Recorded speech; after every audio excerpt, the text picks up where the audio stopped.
Alright, so I'm standing here on a cleared out area at Rancho San Roque, and I want to talk to you about the 3 easiest to acquire and grow plants to start out your permaculture project anywhere throughout Costa Rica and in other climates that will allow for it.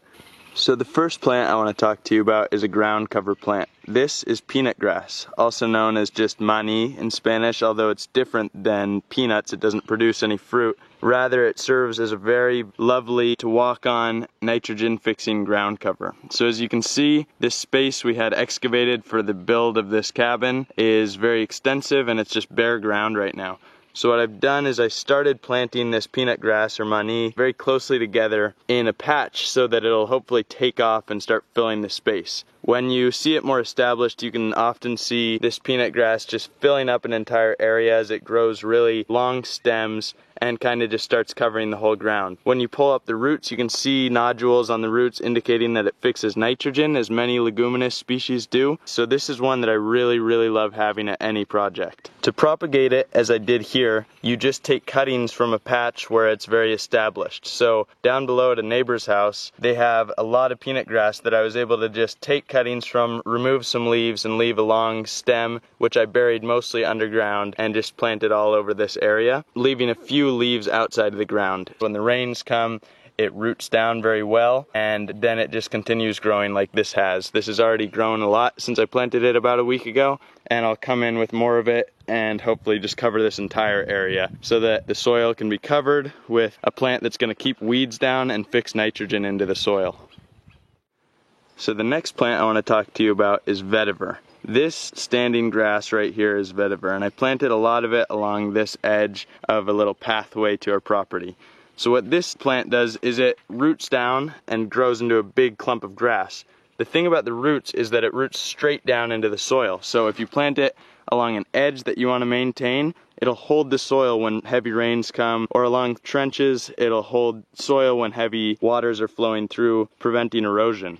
It's also very easy to propagate. So all these plants that I have here, all these pups came from one plant that I had a friend bring up here from another farm. So as it grows into different little sections that you can separate and keep a bit of the roots intact and just plant it directly in the ground. Even on a hot day, it's a very heat tolerant plant. And over time, like I said, this will bush out and create a barrier wall for weeds, as well as just an abundant supply of vetiver for me to plant along waterways and anywhere I'd like as this project goes on.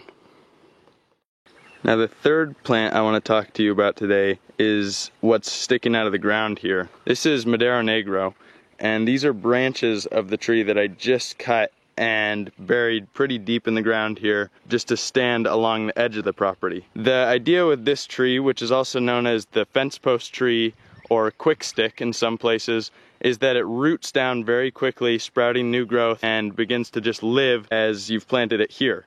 So after that, once it's established and very firmly in the soil, as you can see I planted more of it down there, you can string wire across it maybe and just make a fence. What I'm going to do here is string wire across it in 3 places and start growing a vine plant that likes to climb, maybe a type of passion fruit, and just let it crawl up this fence along the edge of our property to prevent people from seeing in, and also to just have a really nice trellis that I can continue to take branches from when I want more Madero Negro. It's also a nitrogen fixing leguminous tree, and it's very easy to maintain. So if you cut it short and regularly trim new growth off of it as you want it to grow, it can be very pretty and just border your property very nicely. So this is a very large, older Madero Negro tree that I've been taking some branches from.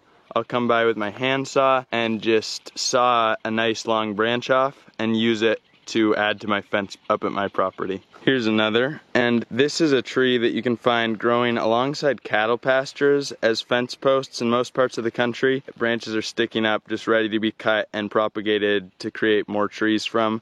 It's very easy to find, and I recommend you keep an eye out for it when starting your permaculture project. Similarly, vetiver and peanut grass are 2 plants that you can find growing throughout Costa Rica. A little bit more difficult to find, but you can often find vetiver in wetland areas growing as a big bush and just dig that up and separate it into pups, and peanut grass growing in yards covering the ground as a nice ground cover in front of houses and things like that.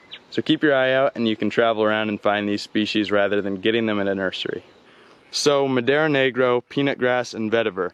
These are the 3 plants that I would recommend starting any permaculture project with if you can.